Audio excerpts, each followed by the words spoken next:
views and opinions expressed within the video content found on the Indie Comics Network are those of the speakers and do not necessarily reflect the views or positions of the Indie Comics Network or its sponsors. Warning: the following live broadcast may contain loud, obnoxious, shrill, and alarming noises that might be considered disturbing, if not outright uncomfortable to listen to, especially if you are wearing headphones. I share my office space with an African gray parrot and two parakeets, and I have no control over their behavior while I am live streaming, unlike my regular videos where I have the opportunity to edit them out as best as I can. If you are sensitive to loud, surprising background noises, which may or may not include smoke detectors, garbage trucks, hammering, moving furniture, I recommend either not turning your volume up too loud or watching my edited, pre-recorded videos instead.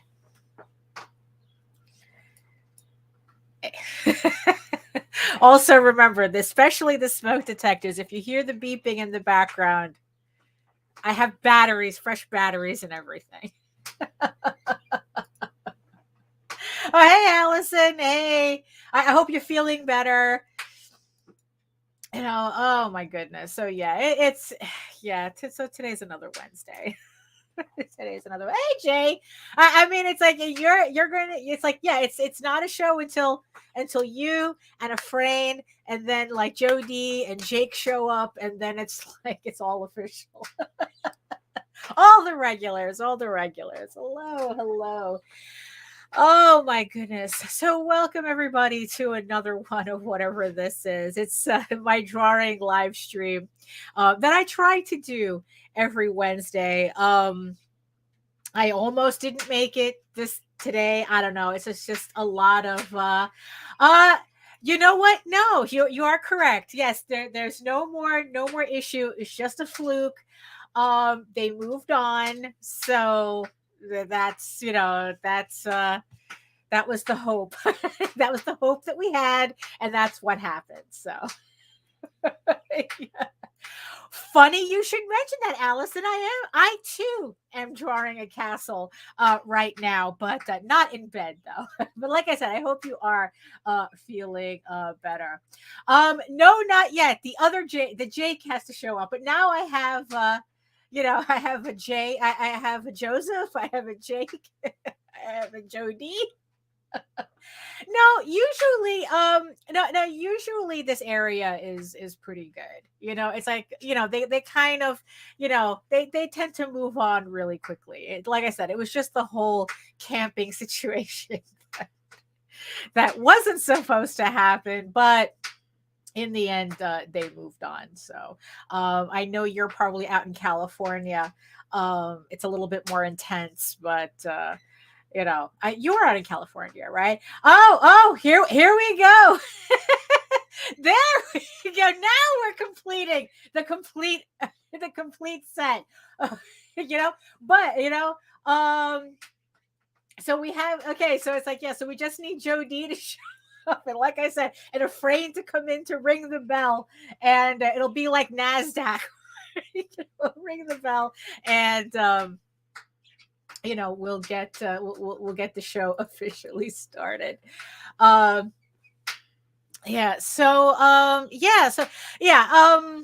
So hopefully this time around, on this episode, we're not going to be distracted by wondering who's coming to the door or not. So we don't have to worry about this time. Now I'm just going to be regularly distracted by my adult onset ADHD or whatever the shit is called. I don't know.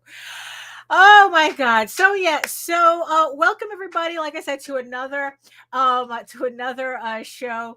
Oh, and of course, let's all welcome back C. Michael and Nita back from their whirlwind tour of the hospital again. So yes, let's make sure that you last more than 5 days out of the hospital. So we're glad C is feeling better. We're glad that everybody's back home where they belong.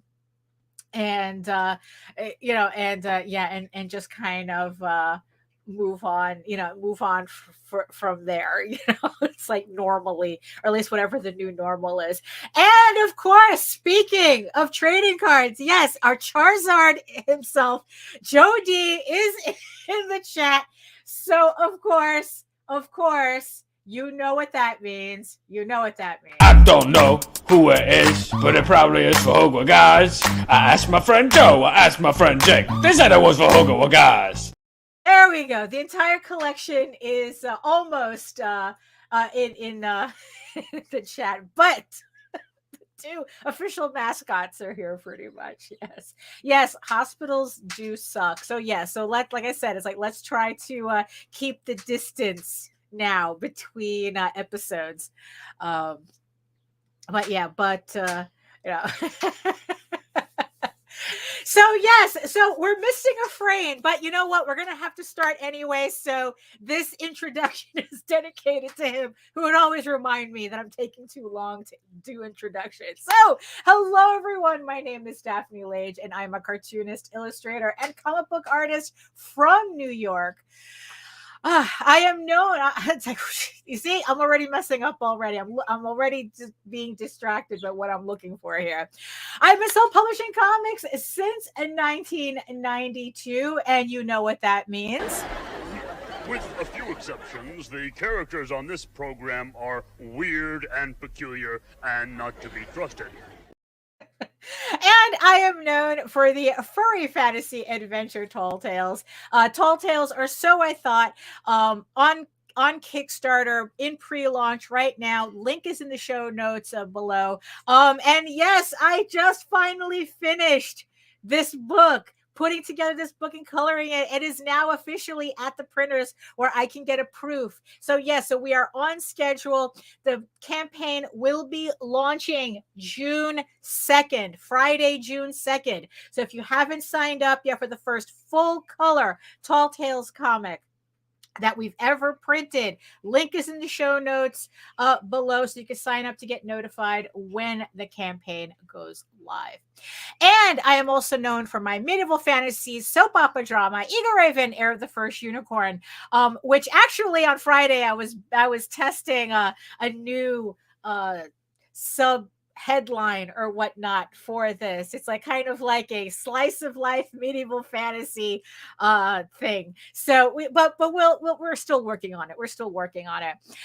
Yes, so EGORAVEN issue 7 comes back to Kickstarter later on this year. That's what I'm currently working on right now, along with another project. So yeah, so keep an eye out for issue 7 as well. Also, the first packages for EGORAVEN issue 6. If you supported the issue 6 campaign, thank you so much for doing that.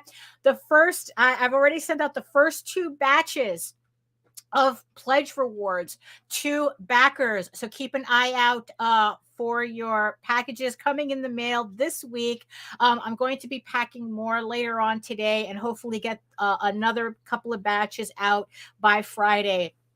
So yes, but if you missed the campaign, don't worry. Issue 7 is coming soon enough, because God knows this year is moving too fast for my taste as well. So also, I am co-host with Nita Lanning on the Raging to the Vlog show every Monday and Friday on the Indie Comics Network at 11 a.m. Eastern. So yeah, so join us on Friday where the topic is business or, well, no, not business or hobby. That's what we talked about on Monday. But yeah, our topic is going to be whether having a job in the real world, makes you less of a creator.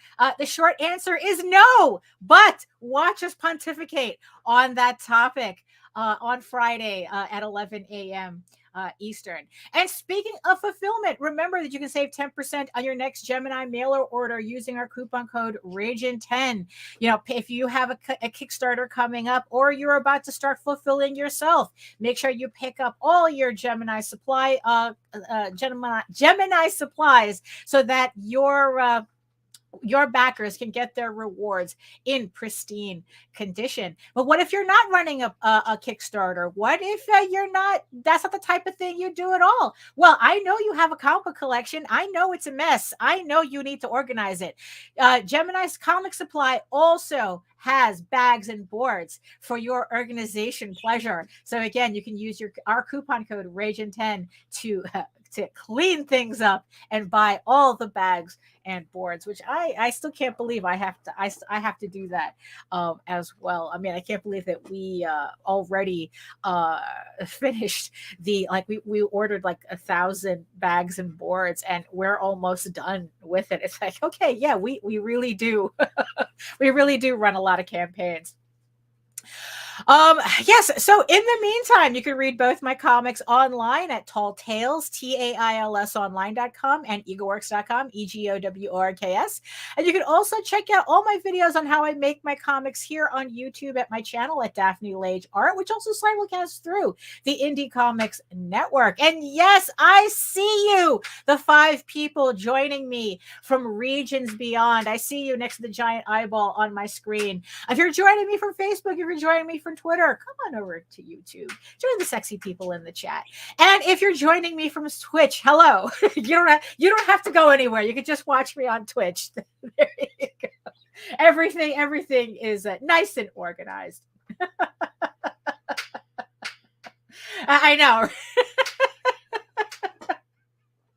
Don't laugh. We're going to be able to talk about what's going, the topic on Friday. That's for sure. Oh my goodness. So yeah, so like I said, I completely finished coloring and lettering Tall Tales, or so I thought. Like I said, it's the first Tall Tales, a full color Tall Tales comic. I was it's like I'm kind of, still reeling from finishing the book. It's how I always get, with this kind of like, there's this kind of like, almost like I don't know. There's kind of like a crash that happens afterwards. But the thing is, though, because I have also two more projects that I have to finish at the same time, I really didn't have time to crash completely.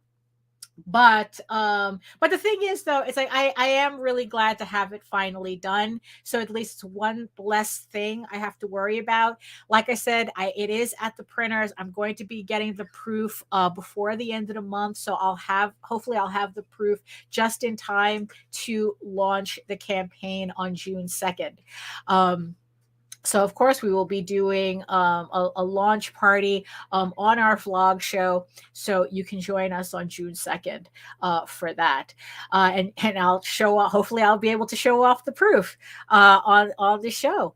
But yeah, so the only thing that I have to do now for that campaign is just make the video.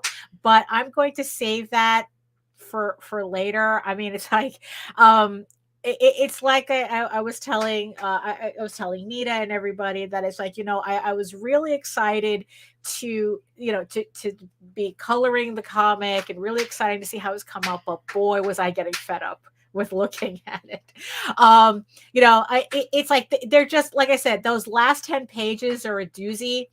And it really got to a point where it's like, if I had to look at this panda one more time, I was going to scream. So, but we pushed through. And yeah,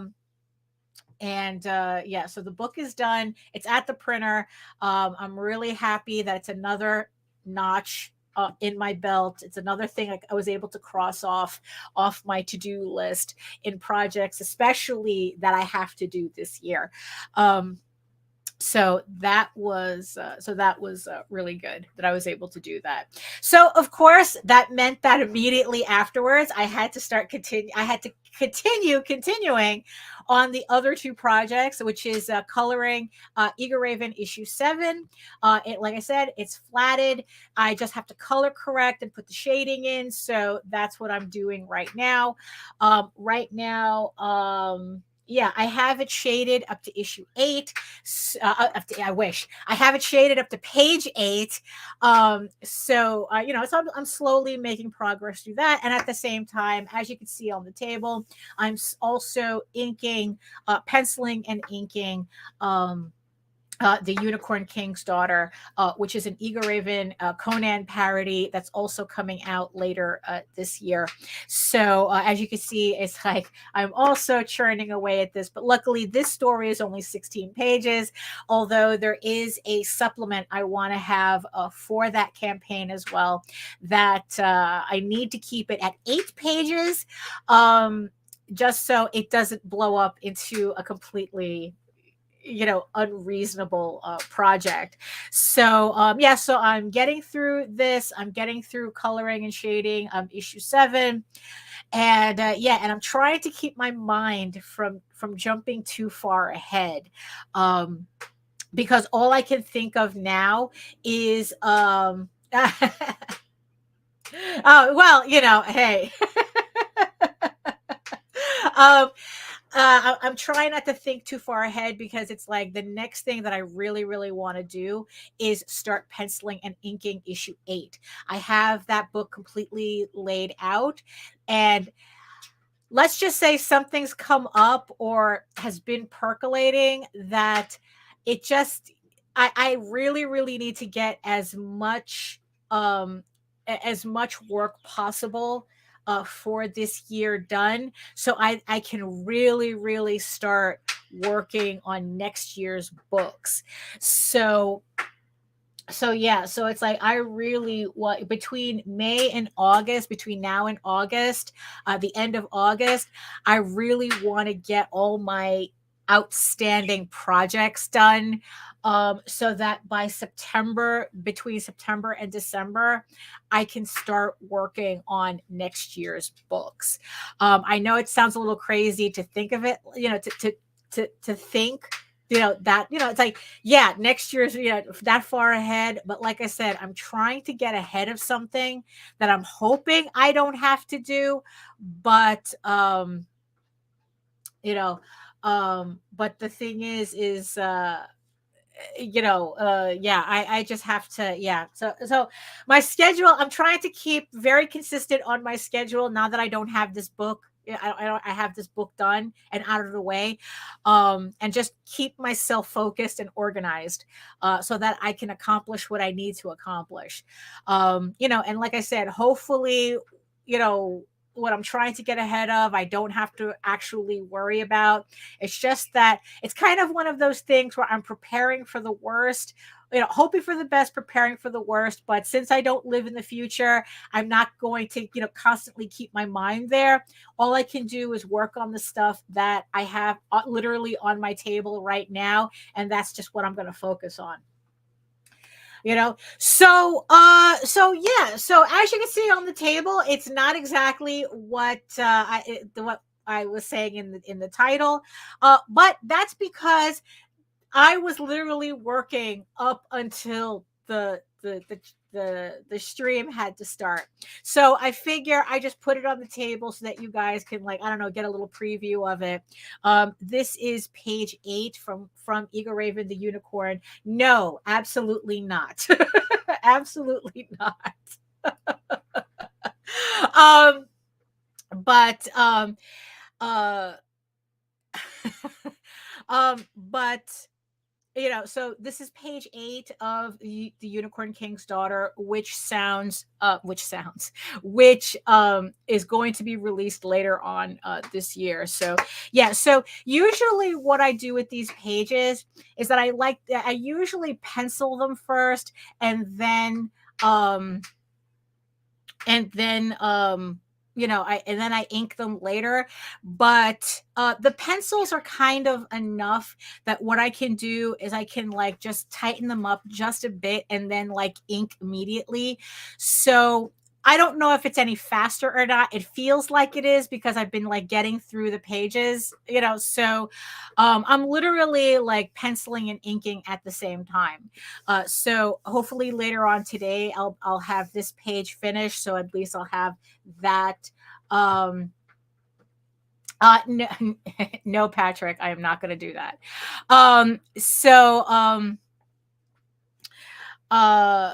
Yeah, so I'm just going to, uh, yeah, so at least I'll be able to have this page, finished, until, and then it's like, get, like I said, get one more page. That would make me halfway through, the project. So that's, um, and it's like, look, I mean, before everyone starts, doing nonsense in the chat, it's like, look, that is definitely not what's happening. I'm way too old for that shit. But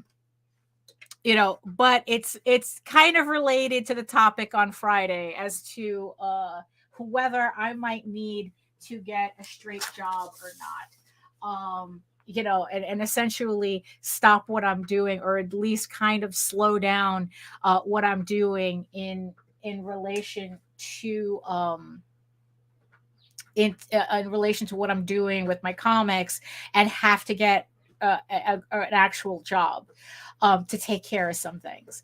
Not sure, like I said, I'm not sure how that's how that's going to I'm not sure, like, yeah, I'm not sure if it's going to get to that point. I'm really hoping it doesn't have to. It really depends on what goes on by the end of the year, how things are looking. So unfortunately, that's upsetting. To tell you the truth, I don't know which is more upsetting. So yeah, I mean, it's like, shit happens. That's just what it is, what I have to kind of keep in mind. But like I said, it depends on how things go by the end, where things end up by the end of the year. So yeah, yeah. No, I mean, yeah, that I know.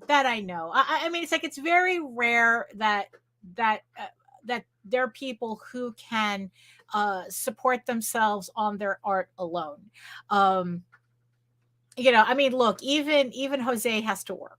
It's like he has, he's a manager, and he has to work and also do Kickstarters at the same time, and it makes, and he has to, like, cut, he has to schedule around that.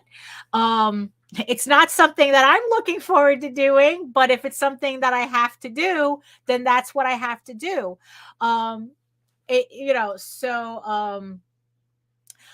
I kind of do. It's like, I haven't had a straight job since I got laid off in 2013. And and it's like, you get used to having a certain control over your schedule, what you're doing, how your day goes, and whatnot. And and it kind of, the thought of not having that control is upsetting. But like I said, I don't know if it's going to get to that point. Like I said, it depends on where all the pieces fall by the end of the year. So yeah, this has been on my mind for the past couple of days. And yeah, I'm not fucking happy about it. But you know what? Like I said, shit happens, and and that's just what it is. If I want to continue doing what I'm doing, I have to do what I have to do, right? So there you have it. So yeah, so I guess that's enough rambling for rambling. So yeah, so this is what I'm actually going to do. So I just put the page to the side. I'm going to like, finish that off later. So as I said, the title, the chat made me buy it. So last week, when I was working on the other cover, the one that I started on last week's stream. So as you can see, this is the finished cover that I started on the stream last week. So some of you guys were telling me that, and so because my original idea was just to kind of take the similar color palette and just do all of the other covers so that they kind of matched or whatnot. And some of you in the chat goes, no, it would look better if you did like different colors, especially for this part here, you know. And I didn't quite have the colors for it. Like I had Poscas, but honestly, after seeing how the mica pigments really, really look on this, I really didn't want to ruin the other covers with the Posca pens. So what I did, because you know you guys kept mentioning in the chat, I went ahead and bought another set of the mica watercolor pigments, except in different, you know, in the different colors you were, you know, wanting to see you know, the other covers be done in. So at least now we have a proper blue, we have a proper green, and we even have a purple, because the other sets that I was using, literally this is just a gold set, and this was just like a kind of like another metallic, but as you can see, it's like the colors are not exactly like the red is vibrant, as you can see, but the other ones are more like a pearlescent color. So, but of course, you know, these are you know, the more vibrant colors that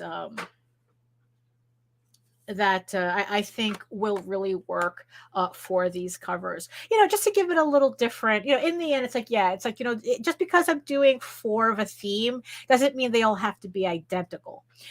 So I'm really looking forward to try these out. What's funny is that I thought I had made a mistake, because I you know, these are Fine Tech and this one's Coliro,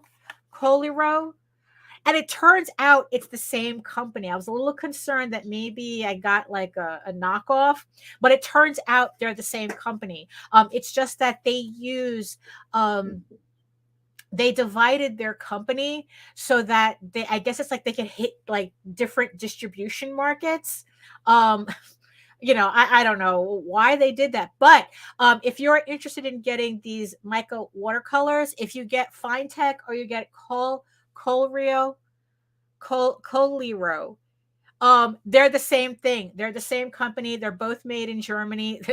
You know, so they're the same thing. So I guess I should have put a link to buy, you know, yeah, you know what, after I'm done with the show, I'll put a link in my show notes if you want to pick these up. Just take in mind that these are actually kind of pricey for what, you know, for what they are, although it seems to be kind of standard. I paid $30 for this. So yeah, so I think I think I paid $30 for each of these. I guess if you get like 6 each, although this one I think was a little less expensive because the pans are smaller. So okay, so what I'm going to do is I'm just going to go ahead and I'm going to okay, so hold on everybody. We're moving to the other table. Hold on. Okay. There we go. I mean, there we go. Okay. There we go. So at least, so let me just move this over too so I can see the chat. Okay. So yeah, I know that usually I run a bump or something. I don't feel like dealing with that. You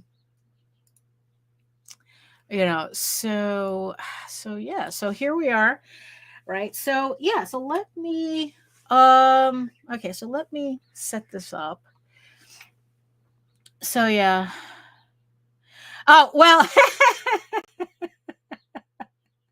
I mean, it's like, yeah, look, I mean, it's like if there's any addiction worth you know, if hey, look, I mean, because it's like, you know, when I was thinking about like, okay, what jobs would I, oh yes, Patrick, yes, thank you for reminding me. Yes. Yeah, the funny thing is that I have 3 cameras in this office, but the desk, the this camera that I usually this one, it's like I purposefully set it up so I could move it because everything else is like strapped in on um what are those things called? These where the camera is being held. Um the arms, the camera arms. So they're not very convenient. They're not convenient at all to move. But this one I purposefully set up so I could just grab it and move it. And it's like last week, it's like I said last week, I was a little surprised that it took me this long to realize that I could just move it to this camera instead of always looking to the side. So, okay, yes. So let's see, a boom arm. Yes, thank you. Thank you. Yeah. So let's see. So let's get the music started. And as always, you guys tell me if it's a little too loud or not. Because like I said, I usually lower my headphones so that it's not as distracting for me while I'm talking. But just tell me whether it's a little too loud. Like if it sounds like I'm competing too much with it.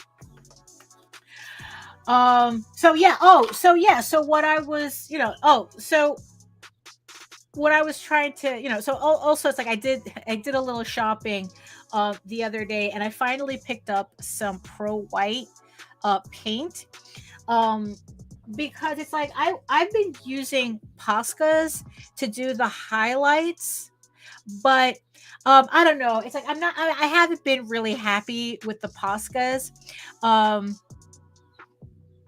But I decided to get this stuff because that's what I saw on someone else's stream. It's like, oh, that's the stuff that they use. So I bought this and a couple of more brushes. So yeah, so I was also cleaning out my stuff. So I was able to like see if I can move my brushes to somewhere where they're a little bit more convenient. So so let's use this one. So I'm going to go ahead and because what's funny was that like I remember last week I was kind of I was kind of actually let me just where's my tape? We're going to okay. Because where's my tape? Okay, because I don't want it to slide down. Okay. Actually, let me put a fresh one. Because like I said, I don't have a ledge on this desk. So everything slides. So, okay, I think that'll do.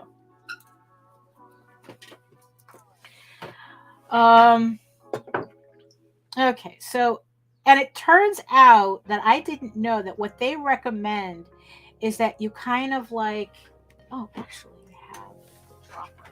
Where do I have the dropper here? Is to take water and soak the paint first.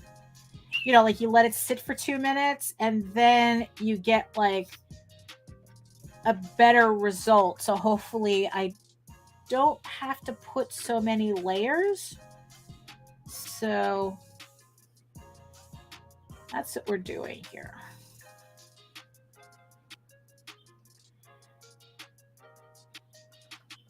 So we're gonna let that sit, and then it's like what's funny is that I was going to what I also found out about these paints is I can actually get refills. I can buy the pans individually. I thought that maybe I would have to I would have to like buy a whole new set just to get one more color, and it turns out I don't have to. I could just buy the pan and replace it, and that's it. It just pops right in. So yeah, so I really liked finding that out because I thought I was running out of the silver, and it just turns out, and also it turns out that I have the silver. I have more of the silver here, so I was so it's like, oh, okay, I don't have to buy more of that. I still have plenty. Uh, oh, my light. Hold on, my light just freaked out here. Hold on. Okay, there we go. So let's see.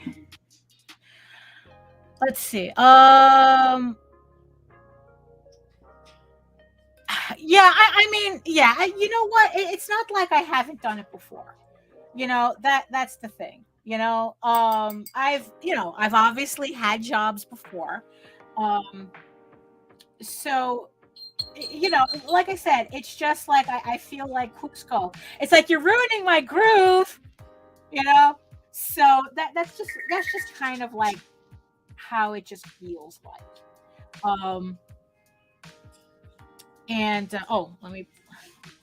Even though last week we established it doesn't quite bleed, I still need. Okay. I still need to protect, the inside pages. So, yeah. So that's kind of like more of just what it feels like. Oh, yeah. This, yeah. I mean, okay. So it still looks like I have to put in multiple layers, but yeah, letting it soak for a bit definitely is a difference.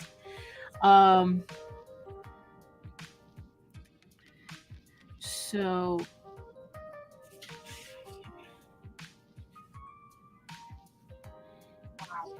and yeah, and it's like, and what I just used to do was I had kind of had a wacky schedule. I think it was from 2 to 11. On one of my previous jobs, and I would just wake up at like 5 in the morning just to do comic book work, so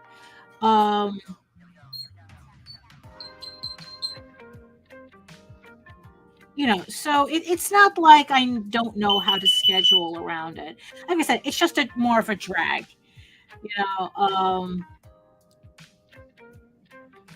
like I said, it's like you get used to having your own schedule, but situations out of my control,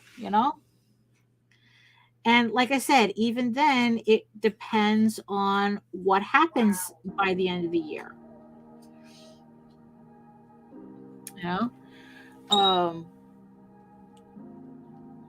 so yeah, so having a job is just going to suck, but in the end not be anything different.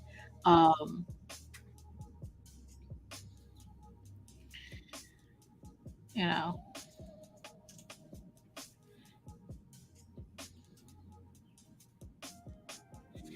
okay, so we're gonna, okay, so just like last week, I'm gonna let it dry, and then I'm going to put on another layer, because obviously you don't want to start off, you don't want to use paint, like you don't want to blob it on. It's like you just want to, like, there's always going to be an ugly phase that artwork is going to fall under.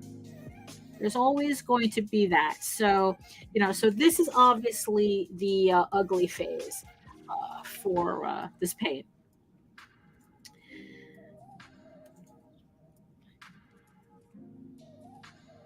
Already I can see how this is gonna be really, really nice when I get that second layer on.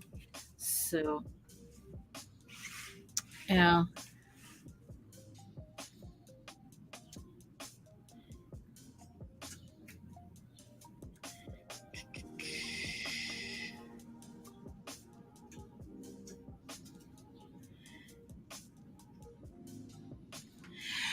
Yeah, so we came up with the topic because of something that we had seen online for Friday's topic, and then, like, not even the next day, the topic became a little too real on my end. So I guess in the end, it worked out or didn't work out for that matter. Um, so but the thing is though, is like, I don't know, what was I? Let's see, what was I? There was something I wanted to talk about. Well, oh, okay. Well, I could have sworn there was something. You know what? I'll get to it. I'll get to it. But just before I started, I started to stream, I was watching this video. What's her channel? Daphne Lee, I think. She's an architect. And she did a video on how she used AI to, I guess, like to try to create her branding. And and it's like, look, everything right now having to do with AI, makes me tight right now. But I watched the video anyway because I wanted, I think I respected her enough that, you know what, I was curious as to like, okay, what are you doing with this? Is our clients, like I said, she's an architect, our clients pressuring you to use AI, or whatnot, to incorporate it into your workflow or whatnot. And what was really funny was that I had a reaction that I wasn't expecting, which was, I really like, so she was showing, like how she was incorporating AI into her design process and had to try to figure out her branding and whatnot. And what I really felt was actually resentment. Not the fact that she was using AI to help her workshop ideas, that then it's like her and her assistants then, I guess, did the final pieces. I mean, they didn't just use the AI pablum straight. I mean, which wouldn't have made any sense considering that the U.S. Copyright Office said that AI works cannot be copyrighted, which I'm pretty sure they can't be trademarked either. So, so her and her design team were just using the AI, as a tool. And I really felt resentment. Like I said, not from her using the AI, but the fact that, this really could be a very useful tool. It's like, just be very nice to go. It's like, okay, I'm trying to figure something out. What do you got? Type of thing. And here's the thing too: the shit that the AI was spitting out was, I mean, really, really mediocre stuff, So I don't think anybody should be using anything straight out of AI, anyway, without heavily altering it,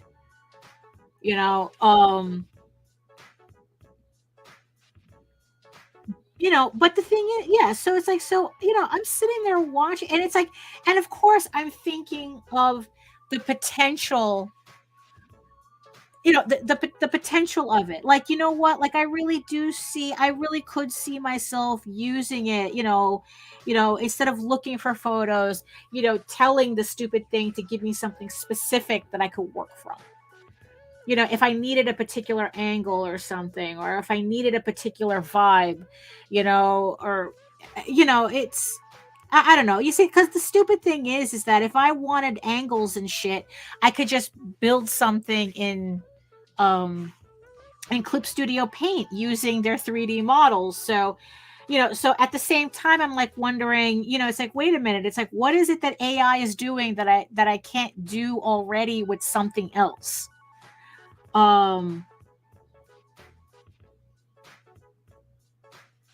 but then again, I'm not a mega corporation trying to completely eradicate the human element just so that I don't have to pay anything and transfer that wealth back to the seven douchebag owners, you know you know um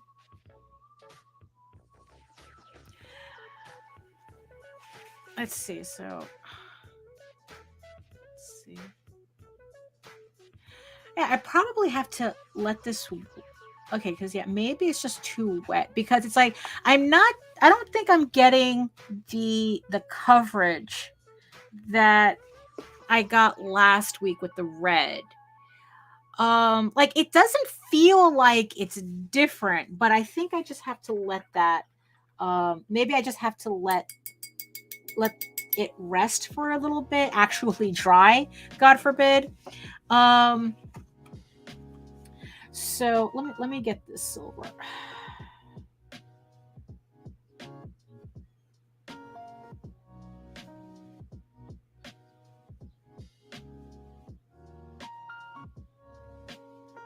Did I put too much water here? I might have put too much water here.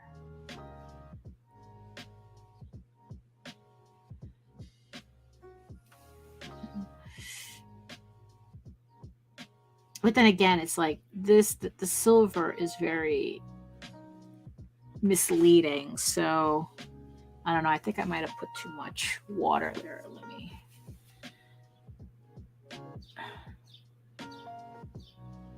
We soak that up. Waste of paint. We soak that up a bit. Okay. Yeah, I think that was just more water than paint.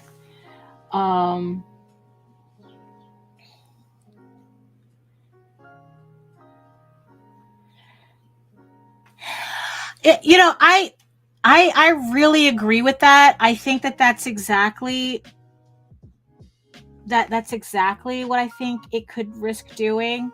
That it's like that it'll just be that a lot of people will just get used to asking the AI for shit and not think. But I mean, here's the funny thing. So like I said, the video that I was watching, they weren't using the AI pablum directly. It's like they were taking what the AI was kind of giving them, kind of brainstorming around it, and then they would, try to figure out their own solution and do it themselves. But here's the funny thing, though. Just because a person's an architect doesn't mean that they're graphic designers. And boy, is it obvious in their final designs that they are not graphic designers. And it was just kind of really funny because it's like the AI isn't a graphic designer either. And then it's like what they were trying to do. If they had I would wonder how different their designs, how their own designs would be tweaked if they got a graphic designer to come in and tweak it. So, but yeah, that's kind of like, I mean, that would, yeah, you know what? And the thing is that I could see that happening really easily too, even if it's not intentional, that it's like you just get so used to asking the AI for things that you don't sit down and troubleshoot on your own. I mean, it's bad enough that I think a lot of people don't like troubleshooting. Like they don't. If it's one thing that I learned from my last job is that people really don't like to problem solve. And they just want to be told what to do. And not to sound kind of cliche, but I mean, I guess it's like when I was working, that was kind of like my first, well, no, not really. Was it? It's like my first, exposure to millennials, like these, or it's just that they had just graduated, like they graduated from a graphic design school. And what was funny was that these were probably the most incurious people I've ever met. Like, there was something that we were trying to do. It had to be printed in a certain way. And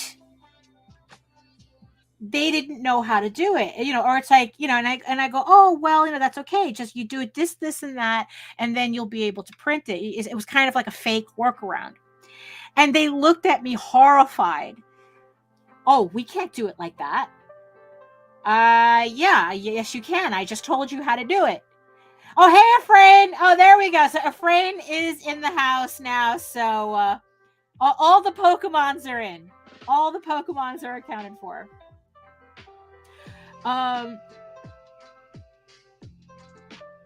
So it's like, oh, we can't do that. And I go, yes, you can. I just told you how to do it. It'll work just fine. Oh, no. We weren't trained to do that. So we're not going to do it. And I'm like going, what do you mean you're not going to do it? Because, what do you mean you're not going to do it? I'm telling you, this is what I need. We can't do it the regular way. This is the workaround, because they controlled the machines. I didn't. So, and they outright told me, no, they're not going to do it.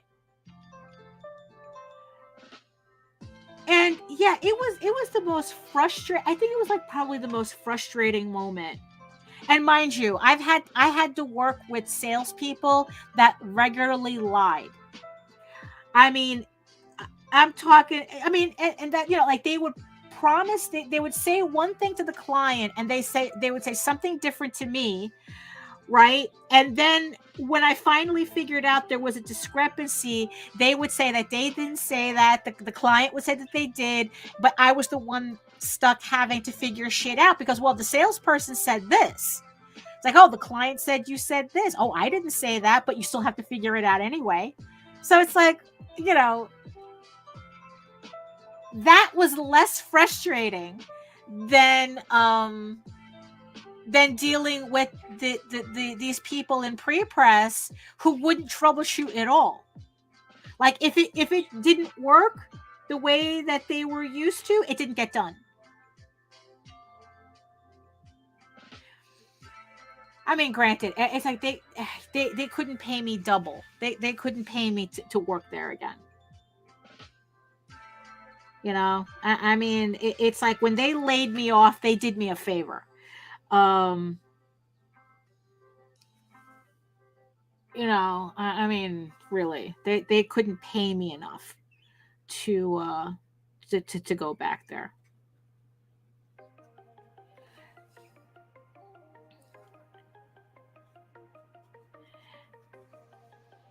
Oh, hey. Oh, hello, Empyrean Vol. Hello. Long time no see. And hello, Jim. Hello. Yes. So at the beginning of the show, I was talking about how I might have to get a job depending on how everything goes at the end of the year, by the end of the year. And I was like, so this kind of hit me like a ton of bricks on Tuesday. So that would be yesterday. So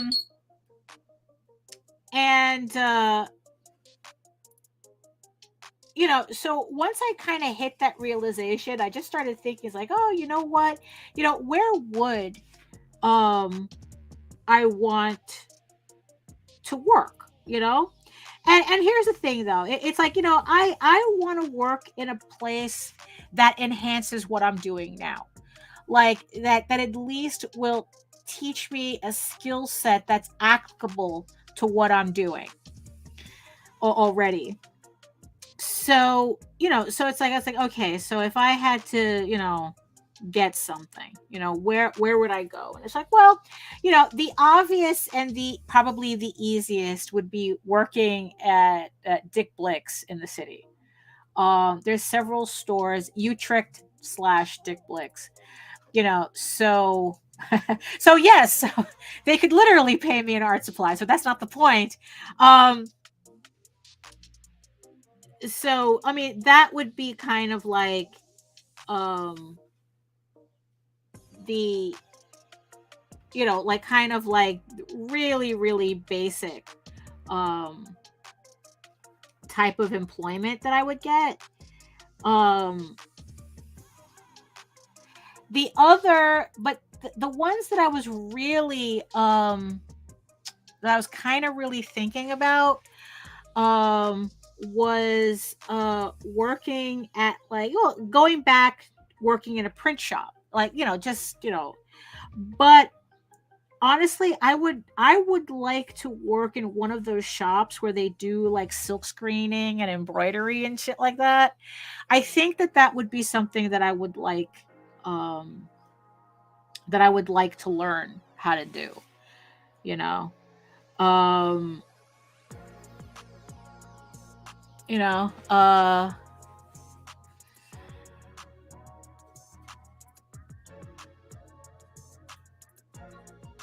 because it's like, yeah, if I have to go back into the workforce, I want to be able to do something that's, like I said, that's relevant. I mean, what are the because it's like, because yeah, I think that, seeing what it's like to do embroidery, to work an embroidery machine, I would like to do. Um,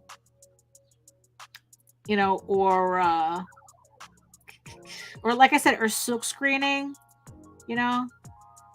I don't know. I mean, I'm just trying to keep a positive spin on the idea.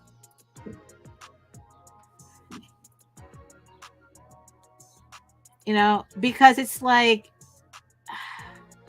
what is it? There was a post that popped up that was kind of the inspiration for Friday's show. And this person was saying how if you're not doing comics full time, it's because you're not trying hard enough. And it's like if you're working like a job, you're not. It's because you're not making comics a priority. And and it's like I think just in general, like that, those types of comments stick in my craw, because it's like, what, the person saying it had no reason. It's like, look, we know what you do. You've set up, you've established a foundation that you can do comics full time. Congrats, palmas. But it's like, that doesn't make you better than anybody. It just came off as, oh, I'm gonna step on your back to be a little bit higher. And it's really irksome to listen to that shit, because like a lot of people, because there are people who, it's like me, it's like the way, look, I've been hearing this shit for so long. I was like, oh, if unless you're side hustling, unless you do this, oh, you'll never get rich working for somebody else or whatever. And it's like, and if you don't make being an entrepreneur a priority, you're a loser and blah blah blah. And it's like, what, look, one has nothing to do with the other. And it's like, and the thing is, it's like that I had to be reminded of, is that do you really respect the person yapping like that? Any asshole can post on the internet. It's like, it's amazing how much stuff you can accomplish if you just lie.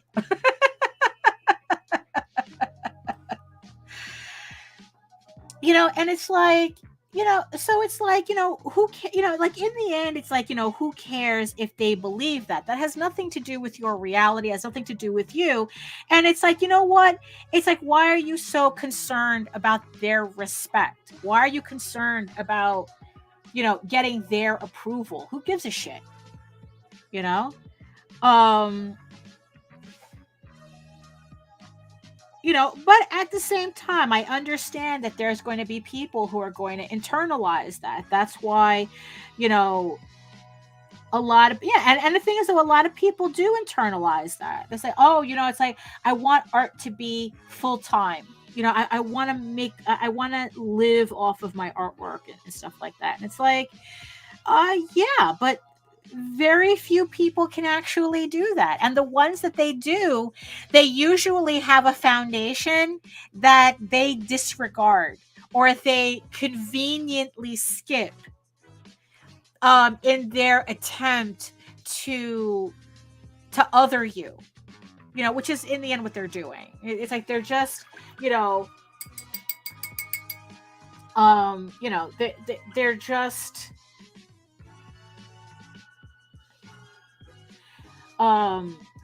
they're just sucking their own dick, and they just want to make sure that you see them do it.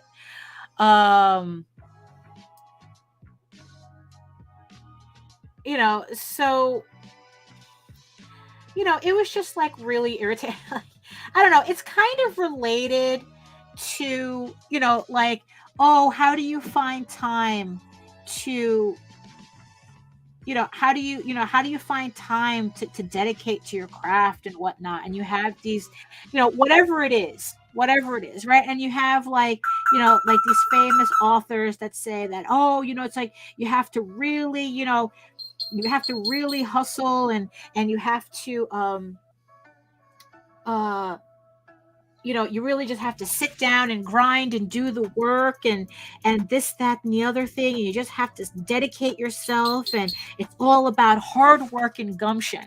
And then you get them talking long enough, and then you realize that and then they eventually admit that it's like, yeah, I have a wife that takes care of everything in the house. She does my laundry. I don't have to cook.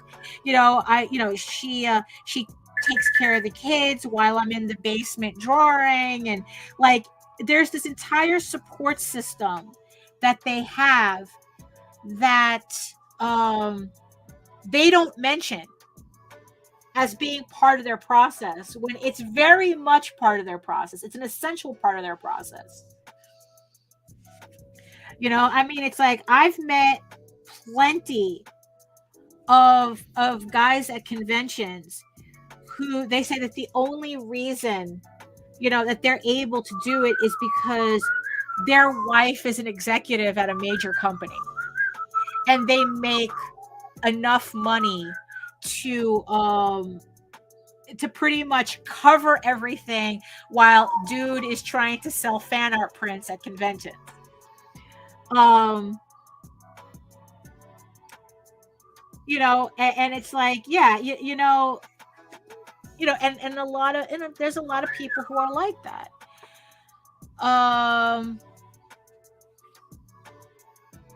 So, like, there was another video I was watching, and in the middle of the video, they had a parody of one of these like executive girl bosses type thing. It's like the lean in types. And it was just really funny how they parodied this situation, because it's like, it's like they, like, so this character, she's supposed to be like a founder of I don't know, some kind of like shady data company. It's, it's the premise is not really the point.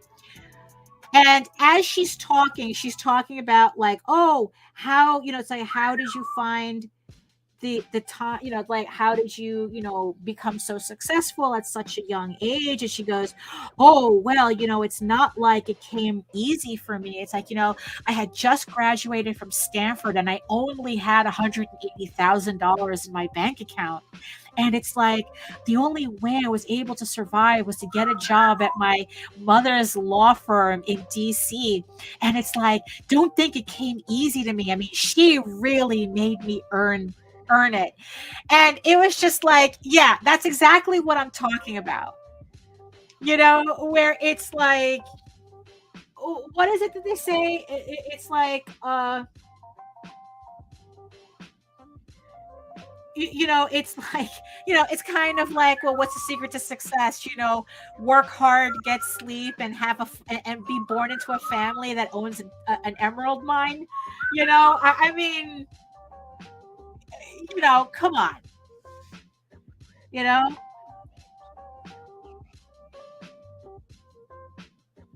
And here's the thing, and here is also the other thing too that kind of that kind of stuck that kind of stuck with me, right? Because they were saying how, oh, if you do a page a day, you can have an entire comic book done at the end of the month, and which means that you should be able to put out a comic book a month, so get to work. And I go, fuck you. It's like, in the end, unless you're working for one of the majors, honestly, as an independent creator, there's no reason for you to be putting out a book a month. Okay? So the idea of having to kill yourself to do a page a day, it's just like, okay, all right, so what if you could do that? Right? So what if you could do that? What are you getting? What type of artwork are you getting? I mean, it's like, could I do a page a day? Sure, if all my layouts were done. If all my layouts if my layouts and my pencils were pretty much ready to go, yeah, could I finish a page a day? Sure. But from scratch, maybe I could do 2 pages. I could do 2 pages a week, maybe 3. But I'm going to make sure those are some 3 damn good pages. I have no use to finishing a book a month, cranking out a book a month. I have no use for that, because it's not going to be the book I really want. I'm just putting another coat of silver on this. As you saw on the other one, what I'm going to do is, after all this dries, I'm going to go over my black lines with a rapidograph to go over, just to really clean up the ink, because obviously you can see how sloppy it is. It's like there's kind of only so much I could do, but once it dries, I can go in with actual ink and tidy it up, and then it'll look a lot nicer. Oh, look at that, I forgot this entire part up here.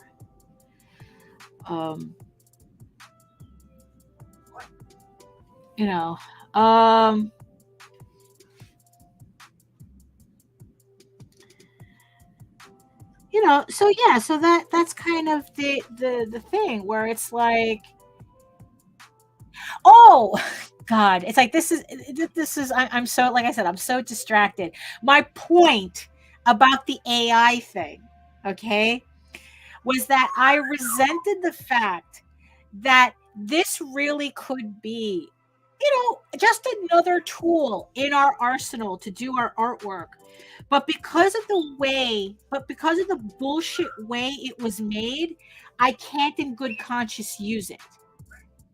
It was literally built on the backs. It was literally built on stolen labor.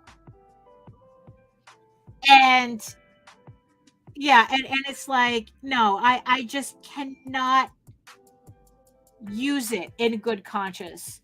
And watching her and watching this YouTuber use it in a way that I always kind of imagined being able to use that tool. I mean, I resented the fact that this was the position that these fucking vulture capitalists put us in.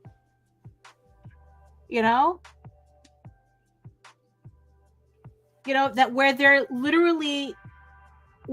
are literally weaponizing our own styles against us, so that mega corporations don't have to pay for artists. I mean, in the end, that's the real intention of the technology. It's like there was a tweet that said, the whole idea behind automation was have machines do the drudgery work so that we can explore, being artists. And instead, it's the other way around, where we have to do the drudgery work while robots get to be artists. And it's infuriating. You know.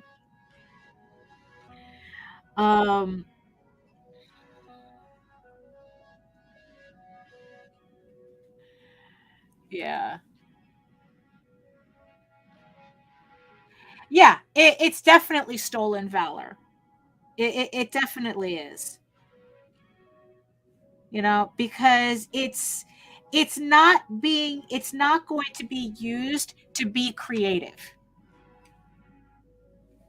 Actually, it's going to be used to kind of, what was it? There was a video I was watching yesterday where they were talking about the iPad generation, where what it is that these were the first kids to be raised by iPads, where it's, we've all seen them, it's like these kids who have their own baby version of iPads, and the parents are just glad to not have to interact with their own children. And I guess there were researchers studying what does this mean? What does this mean when you have children being raised by a screen, by YouTube, as opposed to being socialized in the real world? And what they found is that children raised by iPads actually play differently. Where normal kids, long enough, it's not going to be. Where what they were always used to kids doing is imagining, using their imaginations to, to play, to learn, that whole thing. But what they found with the kids that were raised on iPads is that they didn't use their imaginations at all. Was that they were so dependent kind of on being told what to do in terms of play. Like like they played as, like, it was a type of passive play that these kids would do, as opposed to, I guess, active play. I mean, the researchers said that it was obvious that these kids were being raised as consumers. And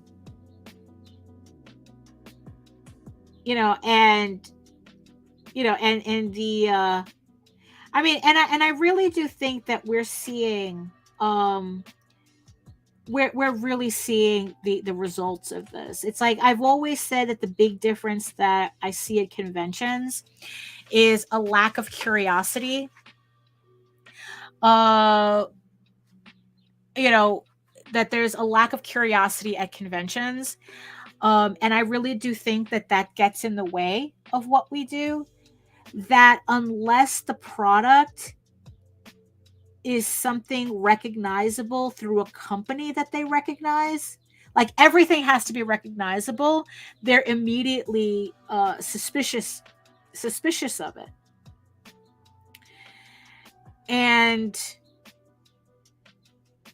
and the thing is, though, and it's like, in going back to the my job, where it's like I'm fighting with these kids trying to get them to problem solve, and it's like, no, you need to tell us what to do. Well, I told you what to do. Yeah, but we didn't learn it that way, so we're ignoring that too. you know, and it's just like I think that, and I think that a lot of the discussions about AI is also indicative of that, people, of people growing up in a consumer mindset as opposed to an imagination mindset. And and it's just, and it's very frustrating when you're in a creative field like we are. It's very difficult. It gets difficult to maneuver. What I'm going to do, I'm going to put this aside. I think I put enough layers on this. I think I did. And I'm going to grab another one, and I'm going to try one of these other colors. So here's the blue, right? So you can kind of, oh, look at that. Look at that. Look at how that shines. Yeah, so I'm going to grab another. Oh, wait. Oh, I forgot the hand. Oh, okay. So you know what? Let's just keep going. Let's just keep going. Okay. Like the whole thing with the AI, how it's like, there are people who are absolutely gleeful that, oh, you entitled artists. It's like, oh, now we don't have to worry about you anymore. And it's like, the way they think that the AI is imagining things the way humans are, when that's not what it's doing at all. In fact, there was several artists who say, stop calling it like artificial intelligence. And what it really is an AI generator. It's a generator. It's not doing anything else. It's just taking all an aggregate of all the information that it has and trying to predict, and giving you the results of what it thinks you're trying to, what you might want to see. Like it's a predictive, what is that? It's a predictive AI rather than, like it's imagining shit. No, it's trying to predict what you're looking for.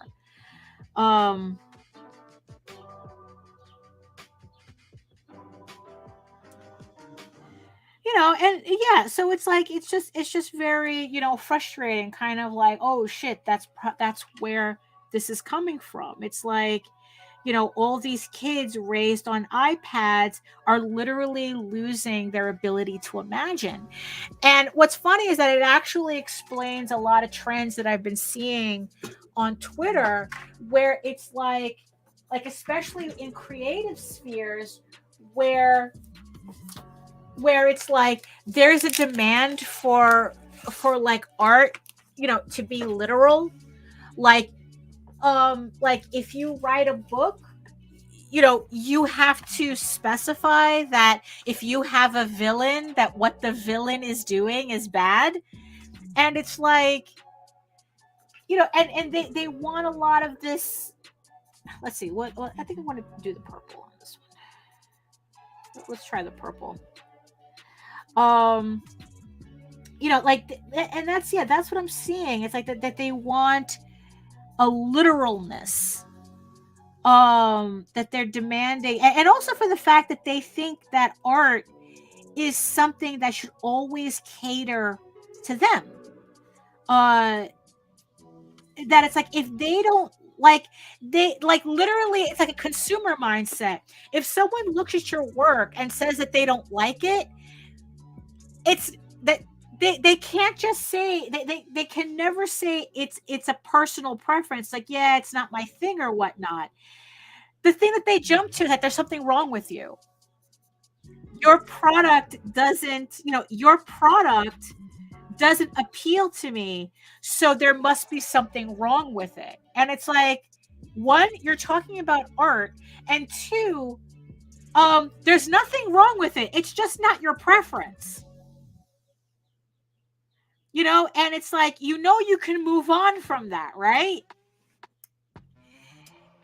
And I think that this is where a lot of the, the whole outrage shit online comes from, where it's like people upset that things aren't catering to them specifically. And it's like, one, who the fuck are you? And you know what? Everything shouldn't cater to you specifically.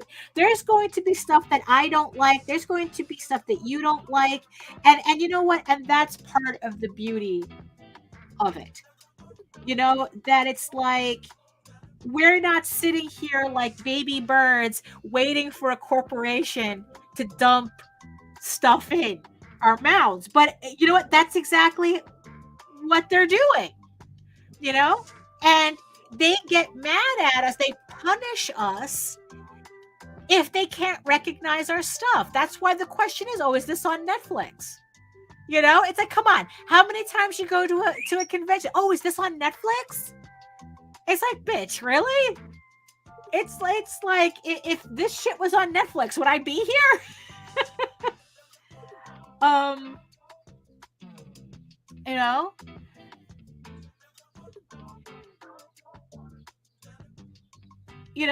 mean, Jim, the only thing that I could say about, like, it's too late, I mean, the only thing that legislation can do is make it inconvenient for the corporations to profit off of AI.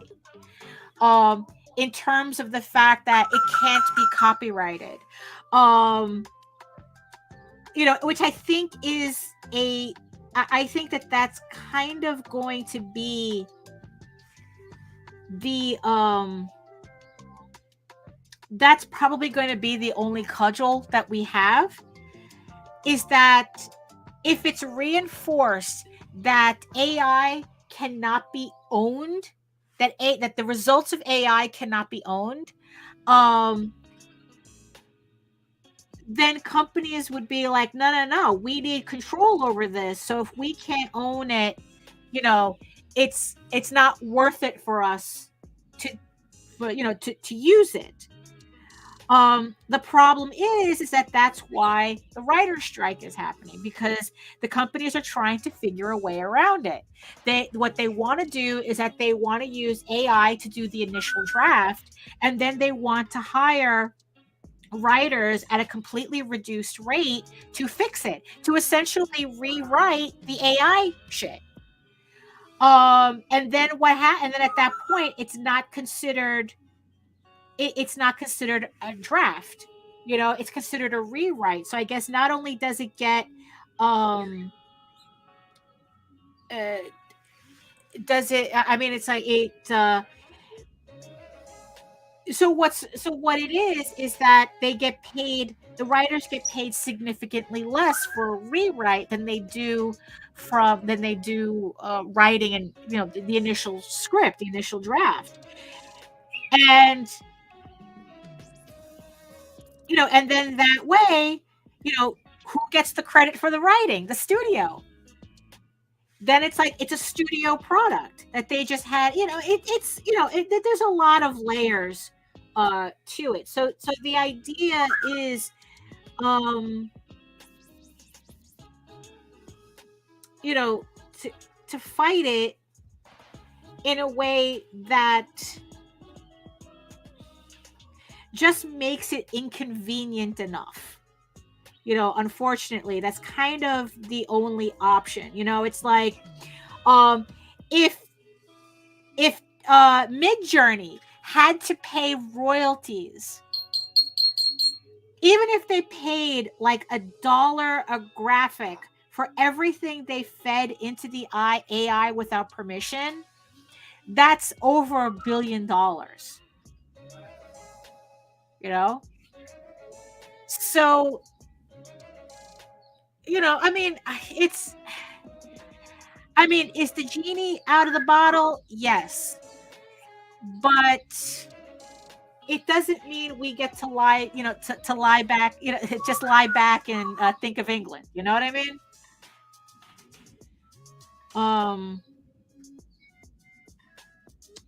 So you know, that's um, you know, but yeah. So I don't know. Just like I said, just oh, that's actually pretty. That's a pretty color. Oh, this purple went on really nicely, probably because it was soaking for a while. So yeah. Okay, let's get some silver. Okay, so what I'm gonna do, right, is that because that pan is really looking a little sad. So I'm going to break in. I'm going to break in this one. It's the same color anyway, but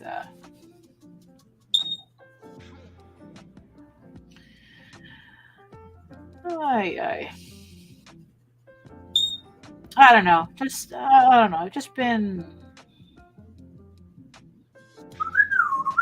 just a lot of thoughts. I mean, and here's the thing too. It's like I really do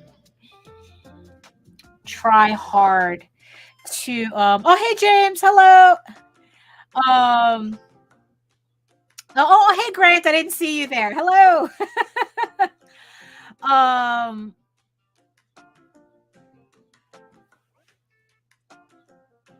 you know, I think one of the reasons why like stoicism really resonates with me right now, because it's like, I mean, if I didn't have, I don't know, it's like I needed it gives me the focus to kind of like try to prioritize my thoughts. Um because it's like, you know what, it's like I'm a little tired of like, I mean, here's the ironic thing. It's like I'm tired of being angry all the time, but at the same time, it's like I also get angry at trying to like not care, but it still pisses me off anyway. You know, so it's like I always have to remember. It's like, you know, like the whole thing with the comment online. It's like you know what? It's like why do I give a shit about this person's opinion? You know, it's like if they don't have a problem cranking out garbage just to say that they cranked out a comic in a month, I mean, that's on them. That has nothing to do with me. You know, I'd rather, my priority, it's not that I'm not making comics a priority, I'm making good comics a priority. So it takes me a little bit more time. Um, you know, that's the thing. So it's like, I mean, it's weird. It makes me frustrated that other people get frustrated because they're taking what this person is saying is, and it's like, and in the end, it's like, at the end of the day, who are they? What are they doing? I mean, and in the end, it's like whatever they're doing is their business. They want to shit out a comic every month. That's on them. You know? Um, and it's like all I can, and all I could do is um just try to worry about what I'm doing. It's like, in the end, it's like, like even the whole thing with AI, it's like, in the end, it's like, it is it going to affect me? Maybe, maybe not. I mean, as long as I stay out of the workforce, it won't affect me. You know? Um,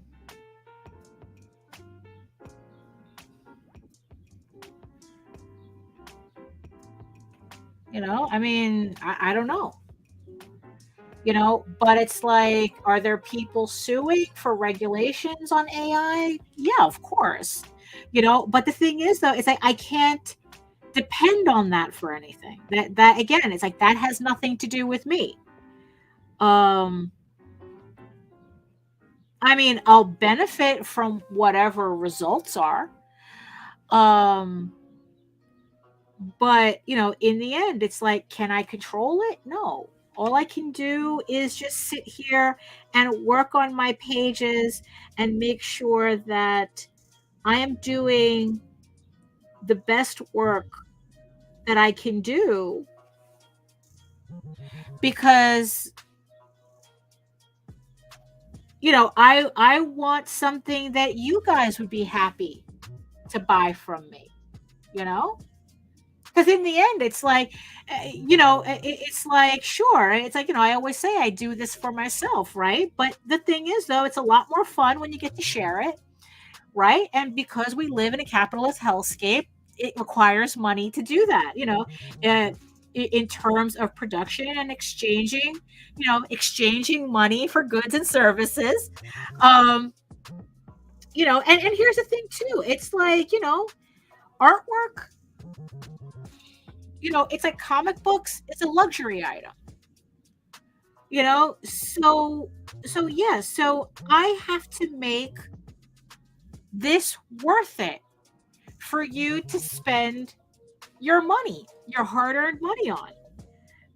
Because you definitely could be spending that money on something else. I mean, yeah, okay, granted, it's not a Louis Vuitton bag, or an Hermes scarf in terms of, more obvious forms of luxury, fake luxury. But, I want to make sure also that through my work, the work that I put into producing these books, it's something, that it's like that you see that I care about the work, so it makes you care about the work.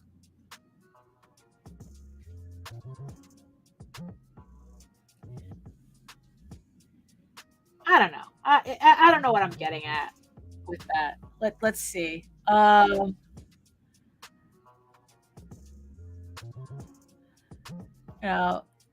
me see. It's like good tasting food. You want to share it because you want the other person to experience what you're experiencing. Yeah. And then it's like, this is why blue collar labor is shunned now. Yeah, people think anyone can do it. Yes, there's no such thing as unskilled labor. There's no such thing.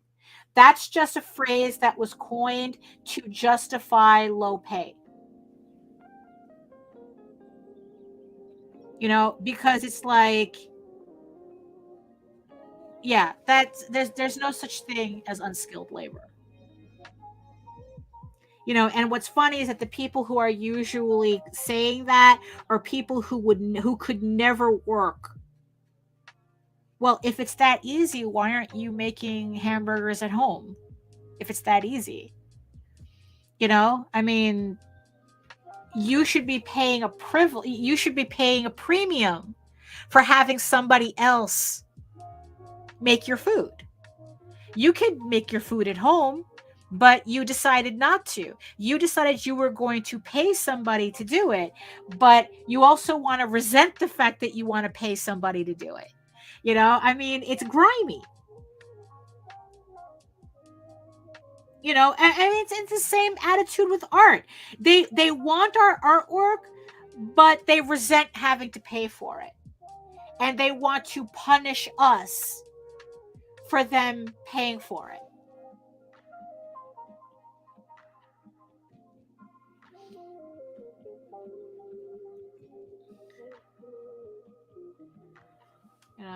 But going back to things, so yeah, so it's like I want to make sure that the work that I do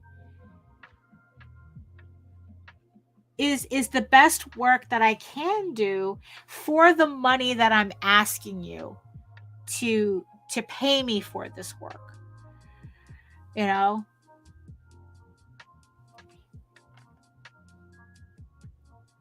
Oh my God. If you're if you're hungry, don't read the chat. Everyone's talking about food now.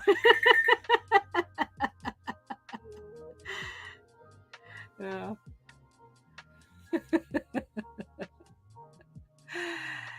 You know.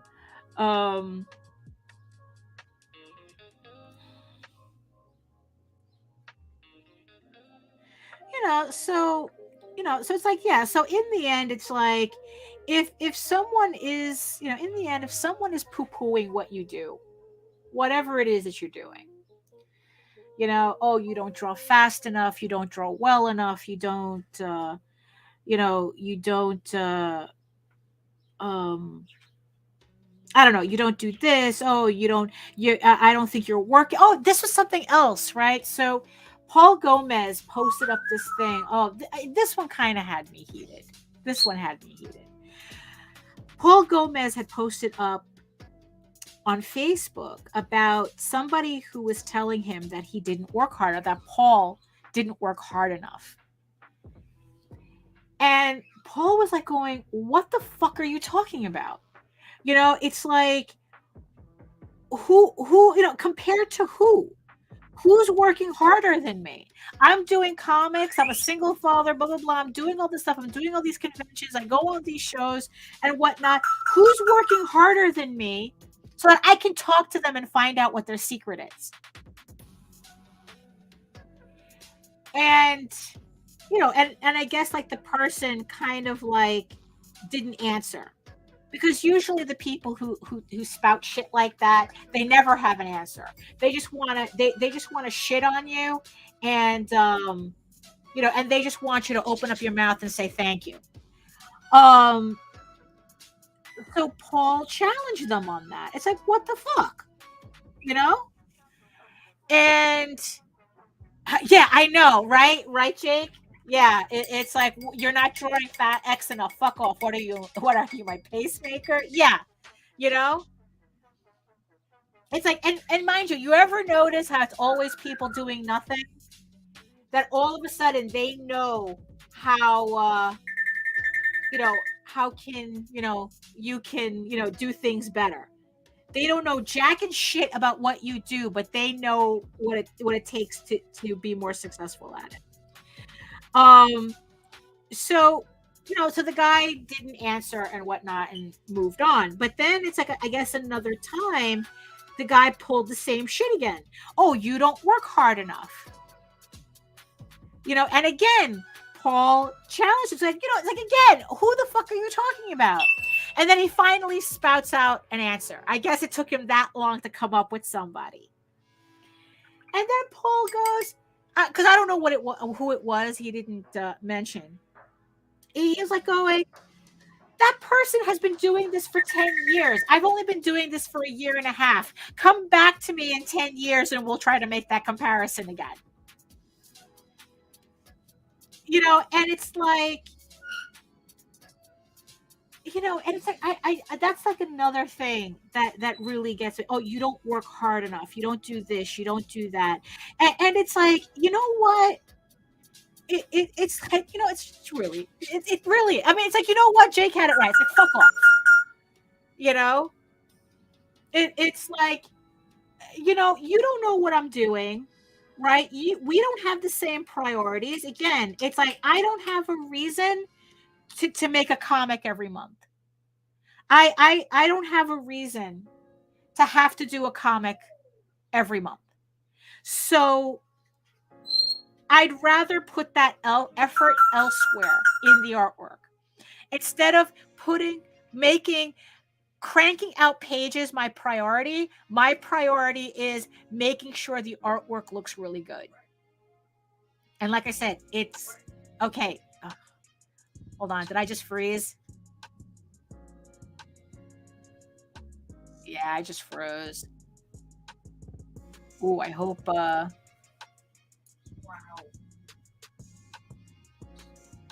Ooh. Did I just lose my...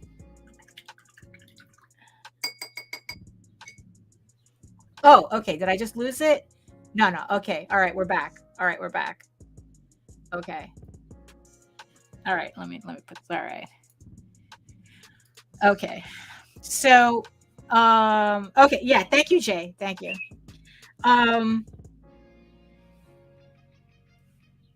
You know, because it's like, you know, yeah, so it just means that, you know, since my priority is not shitting out artwork, my priority is actually making sure that the artwork is really good at the skill level that I'm at. You know, you know, I mean, it's like, oh, you don't do conventions, so you're not working hard enough. It's like, look, the return of investment, the ROI on my work and my effort is more on Kickstarter than it has been at conventions for years. So it's not worth it for me to go to conventions. So again, my priorities are different. It's not that I don't work hard at what I do. It's just that I'm trying to be efficient with the time, with my time and my effort. If, you know, like I said, I make more money and sell more books on Kickstarter than I have been doing at conventions for the past like 10 years. So, conventions is not a priority for me. Although next year I am curious about MoCA though. I do want to do MoCA, so you know we'll try that. We'll try that. You know, so to say that, oh, you don't do conventions, so that means that you're lazy. Fuck you. That's not what that means.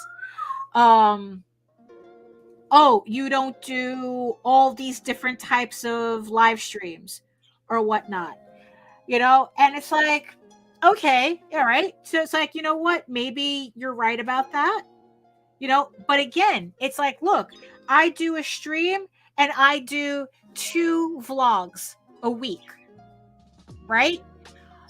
That's a lot of time for me. You know, it's like what? It's like I spend 4 hours a week streaming.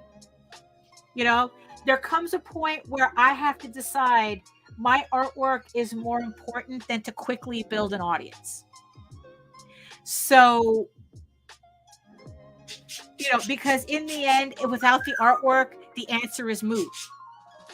You know, I mean, yeah, I didn't ask for your unsolicited opinion. That Joe is saying that's yeah. It's like I didn't ask, and you see, and that's the thing too. So it's like whenever you have anybody saying this shit, right? The thing that you have to ask yourself is, who is the person talking, and why am I concerned about their opinion? You know, you know, and here's the thing, why should you be? You know, because there's a line that says we think so in Stoicism, where I forgot who said it. It might be Marcus Aurelius. Who knows? You know, where it's like we think so highly of ourselves until it comes to other people's opinions, and then we're so desperate for them.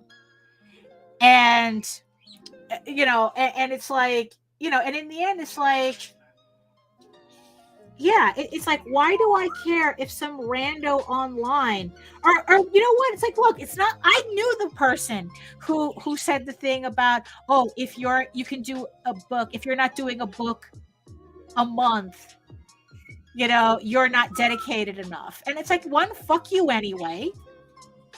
What you do and what I do are 2 different things. You know, and it's like, look, you know, we just have different priorities. That's it. And, you know, you're the one that's obviously more pressed about it than I am. You know, that you had to go out and make a fucking post about it. Like, did we wake up insecure today? You know, that you had to make it everybody's problem.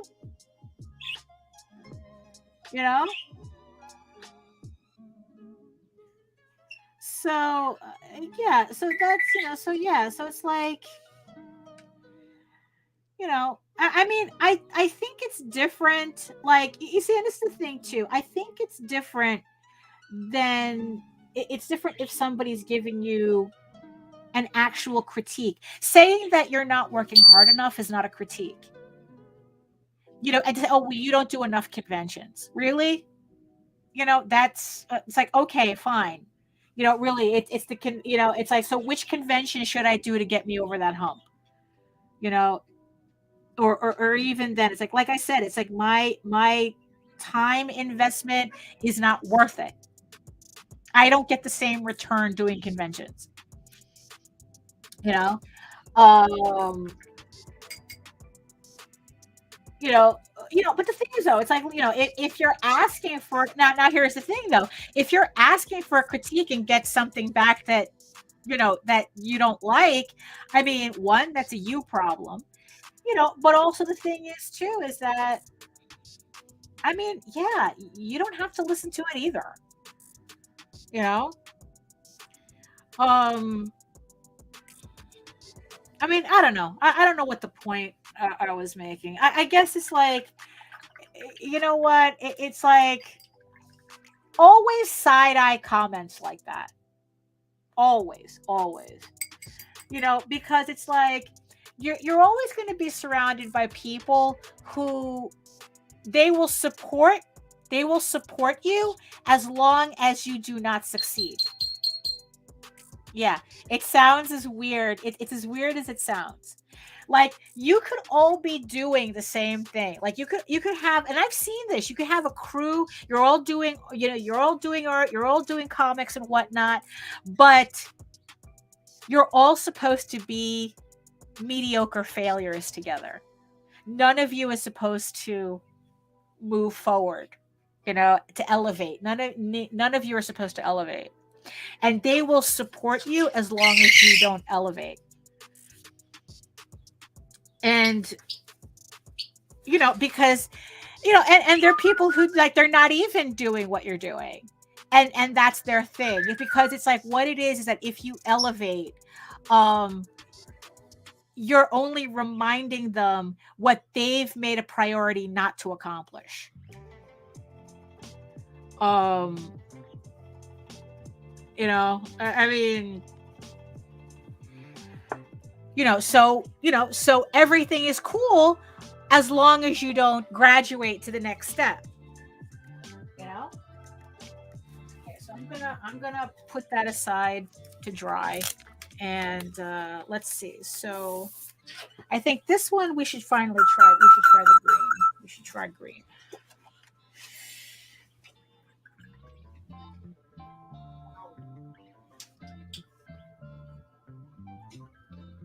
Yeah. So just be careful with,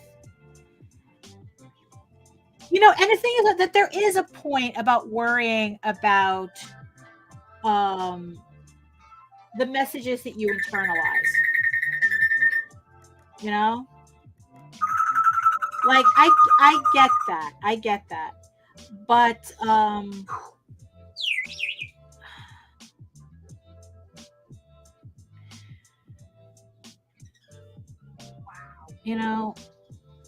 but I hope that yeah, I like this one too, Patrick. I think this one is my favorite out of the three. And they're not too shabby. The other ones aren't too shabby either, but this one I think is a standout.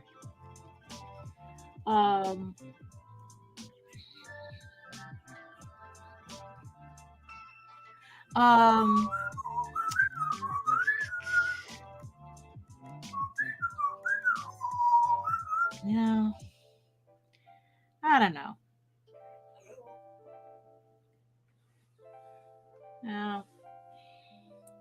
But yeah, but I think that we just have to be careful with realizing, with understanding who's saying the things, who's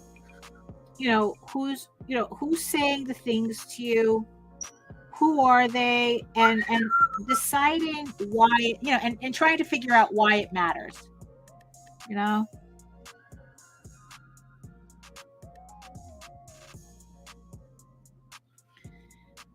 Oh.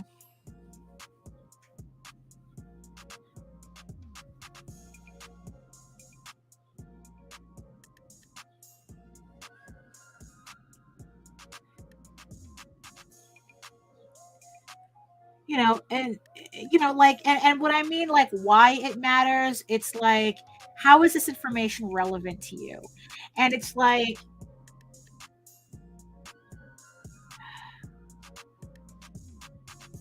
and it's like, is it really your problem?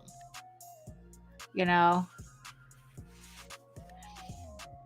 Yeah, it's Jake, it's the hip hop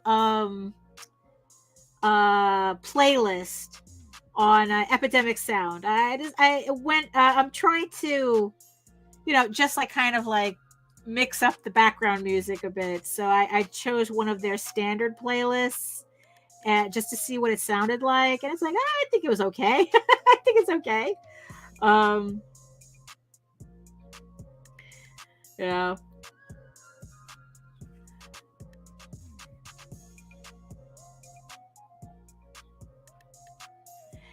I mean, it's like, look, in the end, it's like, I thought, yeah, in the end, it is a shitty thing for them to have said. Like I said, it's like, oh, you woke up insecure this morning and you had to make it everybody's problem. But again, I think the thing that we have to keep in mind is it relevant to you? And if it's not, it doesn't matter.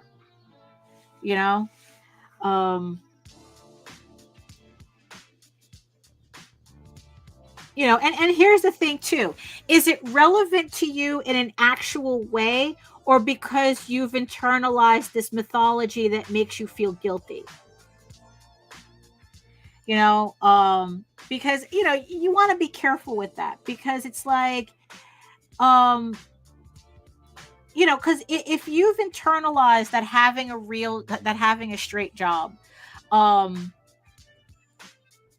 means that you're less of a creator, because of course you have to prioritize your job over your comic book work. Oh wow, this green went down really well.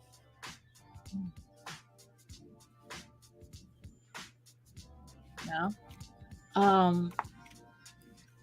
It's like, that's kind of like a different issue. It's like, yeah, you're offended because you have this internal dialogue that's trying to make it about you. And the trick is trying to shut off that internal dialogue. Like, you're not really mad that somebody said this stupid shit in a post. You're mad because you're reacting to your opinion of that post, which is predicated on this preconceived notion that you have, that yes, I agree, where it's like you're subconsciously saying, yes, if I have a job and do comics, it means I'm a loser because I'm not prioritizing comics 100% of the time. And it's like, it's not helpful to anybody. Like,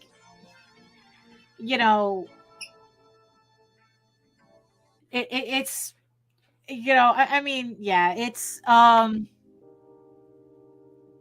it's,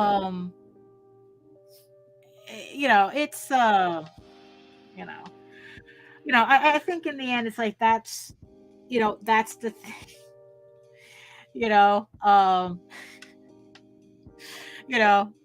it's like, yeah, maybe next time I have somebody say that shit to my face, like, oh, you woke up insecure and you're trying to make it everybody's problem. Congratulations. Or it's like, you just say, it's like, oh, you don't work hard enough. And it's like, you don't believe that. I mean, just directly, like, in the end, challenge their thought on that. It's like, yeah, it's like, oh, I didn't ask for your opinion, but the thing is, though, it's like, yeah, challenge them. It's like, why do you think that? Why are you thinking that? It's like, you're watching me, do all this, and yet you have the nerve to say I'm not working hard enough. What comparisons are you using? pull a Paul Gomez. It's like, compared to what? Who's working harder than I am so that I can talk to them? I mean, it's like, yeah, it's like, put it back in their court. It's like, they're the ones trying to ruin your day. So try to ruin theirs back. Wow. Oh my goodness. So yeah, wow. I think between the green and the purple, I think probably this green went down really, really well, and the purple did too. Look at that. I mean, it's like, I didn't need to like do a bunch of that many layers for either the green or the purple. The blue though, I mean, it's like, I don't know. The blue was a little tough. The blue color, I mean, it's a little lumpy because the paper got too wet because it was too many layers. I mean, I'm still getting the same effect. But it didn't go down as nicely as like because the red from last week, I mean, it went down really, really nicely. I don't know, the blue is chunky. I don't know whether I didn't maybe that there was just something off about the paper or something. Ooh, my throat got I'm a little convinced that I might have developed an allergy. I don't know. It's like yesterday I was walking and there was like this corridor of like I guess I don't know if there were like oak trees or whatnot or whatnot. I don't know. The big trees. They were very big trees. Never had a problem before. But I was walking down that corridor and I was coughing like crazy. Like all of a sudden my throat got all tickly and I was coughing. I had forgot my mask. It was, and then it's like once I got away from that corridor, it cleared up. And then I had to go back through it again. And then it's like I went to the post office, dropped off packages, and then it's like I went back through that same corridor, and I started getting that tingling feeling in my throat again. And I don't know, it's like, and the thing is though, yeah, and then it's like I don't know, it's like for a split second I felt that again, and it's like I don't know, So okay, so it's like, all right, so here we go. So final. Yeah, I agree, Patrick. It's probably it's probably what it is. Stress and old age erodes the immune system. Yeah. So final verdict. Like I said, that blue, the jury is out on that blue. I think it didn't go down as nicely as the other colors. The purple was really good, and that green was really good. So like I said, it's even though that these are two different brand names, it's the same company. So I have no reason to believe that there's like anything different about their formula. So I mean, I just have to probably do another piece with it and see if it maybe, I don't know, maybe just the paper was being uncooperative. I don't know. Or maybe I put too much water. That might have been the issue, because it's like just like I had to dab the water out of the silver, I probably put too much water on the paper. So that might be why. And then I didn't do that for the rest of the rest of the colors. So maybe that was the issue. Okay, so let me put you guys back. So it's like, yeah, it's like I have to I was thinking of like trying, maybe I should get like a dedicated screen instead of like switching back and forth from my Cintiq or something, but I don't know. Okay, hold on, everybody. Hold on. Okay, there we go. There we go. So now we're back. Okay. You know. Yeah, I mean, you know what? And that's yeah, exactly. Yeah, it's like that they want you to like unless you're sacrificing everything, that's like, oh, it means you're not working hard enough. It's kind of like the fake interview that I was telling about this, the character who was supposed to be one of these, girl bosses type of thing, the lean in types. And there was a whole part where she was talking about how, like when she got, like pregnant, like when she had a baby, she went back to work the next day, because like that's just, because she goes, nothing is, because it's like, like after having a baby, it's like that's a lot of unproductive time. It's like, yeah, you just had a baby, but it's not like you're really working. And then of course in that whole thing, she's talking about it, she had the nanny and that, it's like, she had like everybody else was taking care of the kids.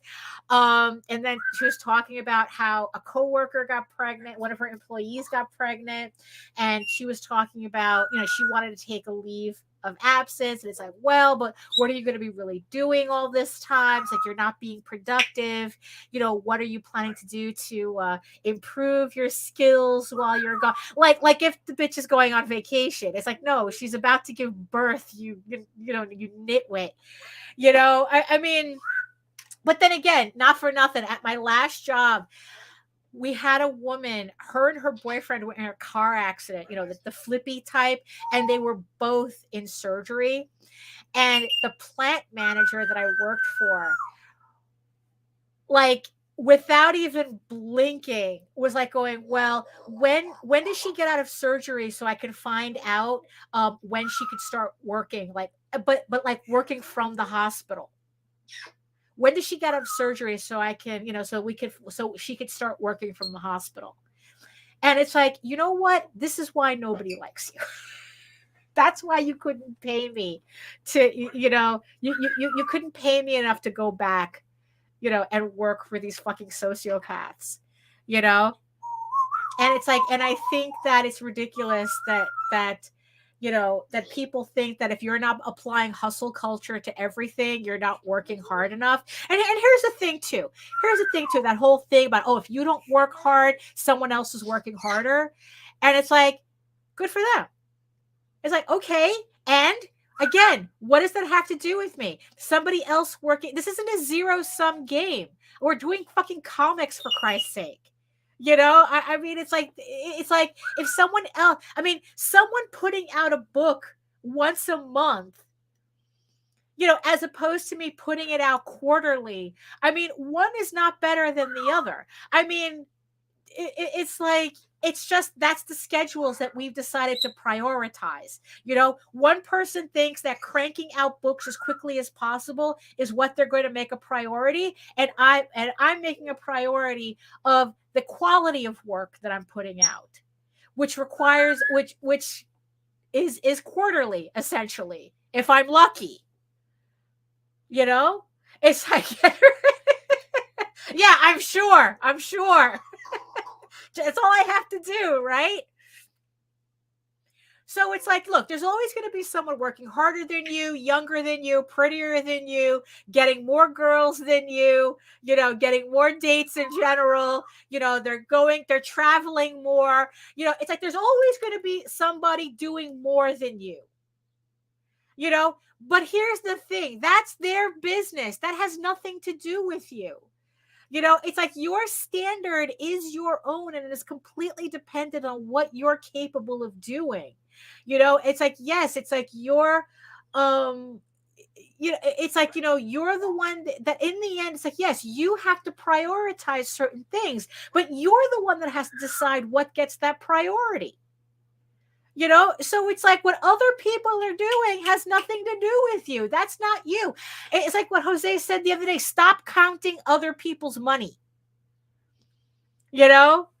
It's like it's really, because that's essentially what you're doing. You're counting other people's effort. You're counting other people's time. You're counting other people's money. Is that money in your pocket? Then why are you worried about it? So it's like, so yeah, so the whole discussion is just, enough to give me a headache. I don't really have a headache, but but it's like, yeah, it's like, you know what, just remember, it's like what some other people's insecurities has nothing to do with you. And mind you, I'm saying that just as much for me, as as I am for everybody watching, and who might be internalizing this nonsense, and taking the wrong message. It's like, it's like, yeah, it's like, what, worry about you. Don't worry about somebody else, what they're doing or what they say you should be doing or what you shouldn't be doing. Here's the thing: if they're that busy putting out a book a month, why are they worried about what you're doing? Why do they have the time to worry about what you're doing? So maybe somebody's lying. Remember, you can accomplish. It's amazing how much you can accomplish when you lie about it.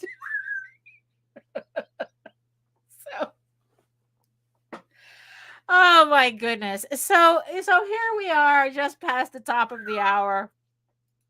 And yeah, there's still a lot to do. There's still a lot for me to do, but at least I wait for this, paint to dry. I'll put the silver down on this last one, wait for the paint to dry completely, and then I'll be able to touch it up some more and finish these off, hopefully before, because I want to get like all the books out by Saturday at the latest, just to get everything out.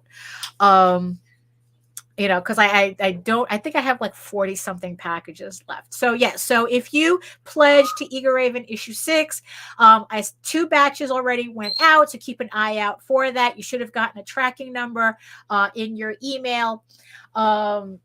If you haven't gotten one, it's because most likely I haven't sent out your package yet. So thank you so much for your patience with that. Like I said, I'm going to try to get everything out by Saturday so that we can finally put this one to bed as well.